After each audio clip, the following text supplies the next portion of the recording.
আসসালামু আলাইকুম রহমতুল্লাহ। যে পুকুরে একসময় খুব গোসল করেছি, এই মাঠে খেলাধুলা করেছি, আর এটা সেই হচ্ছে মসজিদ। সে লোকেশনটা পরে বলবো, আগে আপনাদেরকে দেখাই। এটা পাবনা জেলারই অন্তর্গত এবং পাবনা সদর থানার মধ্যে সর্ববৃহৎ যে গরুস্থান, এটা হচ্ছে সেই গরুস্থান। এটা হচ্ছে সেই মসজিদ। আমি ভিতরে এখন ঢুকবো না, শুধু জাস্ট বাইরের ভিউটা আপনাদেরকে দেখানোর জন্য আসছি আর কি। আপনারা আমার সাথে থাকুন, আমাদের পার্ট বাই পার্ট আমি আপনাদেরকে দেখাচ্ছি। আসসালামু আলাইকুম ইয়া হালাল কবর, আসসালামু আলাইকুম ইয়া হালাল কবর, আসসালামু আলাইকুম হালাল কবর। আপনাদেরকে আমি আজ থেকে 2 বছর আগে একটা কথা বলছিলাম যে যখনই কারো মন খারাপ থাকবেন, হয় হসপিটালে যাবেন, কবরস্থানে যাবেন, খোলা আকাশের নিচে যাবেন, নাইলে কোন নদীর ধারে যাবেন।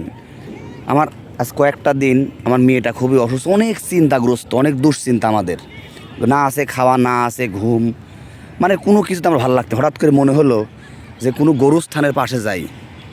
আর মনের কাছে এরকম খারাপ লাগতেছিল, আর মনে হচ্ছিল হায়াত মত তো সবার চিরস্থায়ী না। তেমনই একটি গরুস্থানের পাশে আসি। এটা আমি আপনাদেরকে বলবো না আজকে, আপনারা আমার ভিডিও কমেন্ট বক্সে গিয়ে বলবেন। এটা কিন্তু অনেক বড় বৃহৎ গরুস্থান, ভাঙা হয়েছে এবং চারিদিকে এখনও কারুকার্য চলতেছে।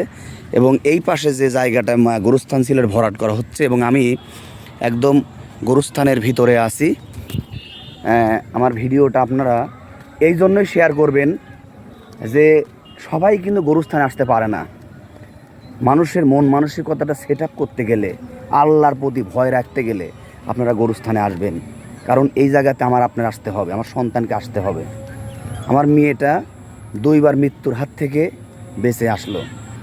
একবার তো মারাই গেছিলো, সবাই বলছিল মরেই গেছে, আর এবার সে একটা বোল খাইয়ে ফেলছে। আমাদের তো গত 3-4 দিনে তার অনেক টাকা তার পাশে চলে গেল। এবং আপনারা আমার জন্য দোয়া করবেন। পরামর্শ চাইছিলাম আপনাদের কাছে, আপনারা কোনো পরামর্শ দিতে পারলেন না। কিছু লোক পরামর্শ দিয়েছেন, সেই সুবাদে যাই হোক আলহামদুলিল্লাহ এখন ভালো আছে। আরও 7 দিন পরে আপনাদেরকে আপডেট ভিডিও দেবো তার ঘটনাটা কী। আর এই জায়গাটায় আসি, আপনারা দেখতে থাকুন, কমেন্ট বক্সে গিয়ে বলবেন আমি কোথায় আসছি। আজকের কবরস্থানে যে আসলাম, কী জন্য আসলাম সেটা আপনাদেরকে বলতেছি।